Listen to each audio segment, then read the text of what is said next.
Dalam Bapa dan Putra dan Kudus. Amin. Bapa di surga, kami ucap syukur dan terima kasih ya Bapa.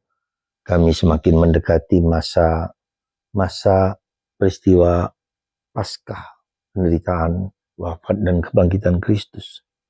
Bantu kami ya Bapa untuk bisa terbuka dan membuka diri dan mengenali apa yang harus kami jalankan, harus jangan kami lakukan dan harus kami terima sebagai rahmat yang bekerja dalam hidup kami sendiri. Terpujilah nama-Mu kini dan sepanjang masa.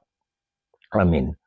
Bacaan pertama, saudaraku terkasih, berbicara tentang lebih dekat tentang hamba Yahweh yang menderita, yang dalam Injil Yesaya, yang berbicara tentang seorang hamba yang mengalami penderitaan yang luar biasa, yang dilukiskan dengan sangat luar biasa, tetapi justru kematiannya lah yang membuat menyelamatkan, menembus umat manusia.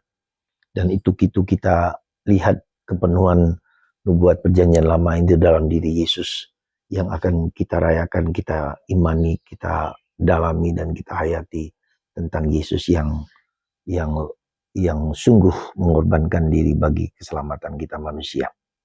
Jadi kita bisa lihat di situ ada hal yang menarik dari bacaan-bacaan yang kita dengarkan adalah beberapa pribadi yang kita bisa lihat. Contoh adalah Maria, Marta, dan Lazarus. Sahabat Yesus yang dimana Yesus seringkali datang dan berjumpa di tempat itu. Berarti para ketiga sahabat Yesus itu mendengar Yesus, menyelami apa yang menjadi kehendak Tuhan dalam diri Yesus. Maka kita bisa melihat bagaimana ketiga orang ini mengalami peristiwa seperti peristiwa penderitaan, salib, bahkan kebangkitan pun mereka alami, karena Lazarus yang telah mati 4 hari itu dibangkitkan oleh Yesus. Jadi mereka melihat, mengalami sendiri peristiwa kehidupan Yesus. Maka ketika Maria menyeka kaki Yesus dengan minyak narwastu, dengan minyak yang sangat mahal sekali, dan Yesus mengatakan biarkan itu terjadi supaya itu persiapan dia nanti, karena nanti pada waktu Yesus wafat kita ketahui bahwa dia tidak ada kesempatan lagi untuk diminyaki sebelum dia dikuburkan. Jadi ini adalah persiapan dari kematian Yesus, di mana nanti ia harus diminyaki sebagai tanda kebiasaan orang Yahudi untuk diminyaki sebelum dikuburkan. Itu yang pertama. Tetapi di kontras lagi adalah Yudas yang pura-pura berbuat baik, tetapi kepura-puraan berbuat baik itu ada maksud yang tersembunyi. Ya, dia apa? Bahwa dia sebagai seorang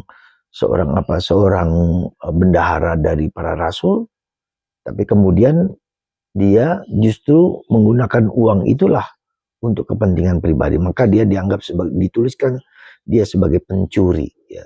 Jadi ini suatu yang harus kita sadari, motivasi apa kita mengikuti Yesus. Pertanyaan ini harus cukup dipahami dengan baik. Sekali lagi saya katakan, motivasi apa kita mengikuti Yesus? Ya, motivasi apa kita melayani? Motivasi apa kita? Bukan karena uang, sekali lagi. Bukan karena uang, bukan karena kepentingan dan intensi pribadi, tapi sungguh-sungguh melayani Yesus, mengikuti Yesus. Ya. Dan itulah yang harus kita sadari, bahwa mengikuti Yesus, obseku Yesus Kristus, motivasi kita apa? Untuk menyenangkan hati Tuhan, bukan menyenangkan diri sendiri. Kalau tadi ketiga murid itu mengerti Yesus, memahami Yesus, masuk dalam diri Yesus, tapi kita lihat Yudas Iskariot adalah kepentingan pribadi, ya, kesenangan, kesukaan pribadi. Maka mari saudaraku, mari kita cek dalam diri kita masing-masing, sejauh mana kita sungguh-sungguh memahami Yesus, kehendaknya, kemauannya dalam hidup kita. Bukan lagi kepentingan pribadi, bukan lagi emosi, bukan lagi egoisme kita dalam menghayati Kristus, tetapi sungguh-sungguh melayani Kristus, memberikan diri kepada Kristus. Semoga kita semua ya mengalami peristiwa hari ini, di saat ini, dalam mendekati Paskah ini, motivasi yang ada di dalam diri kita, yang perlu kita cek, kita lihat, kita sadari, kita periksa lagi, apakah memang sungguh-sungguh aku mau memberikan diriku seluruhnya kepada Yesus.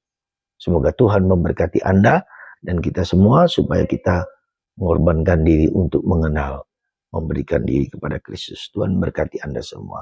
Bapa, Putra, dan Roh Kudus. Amin.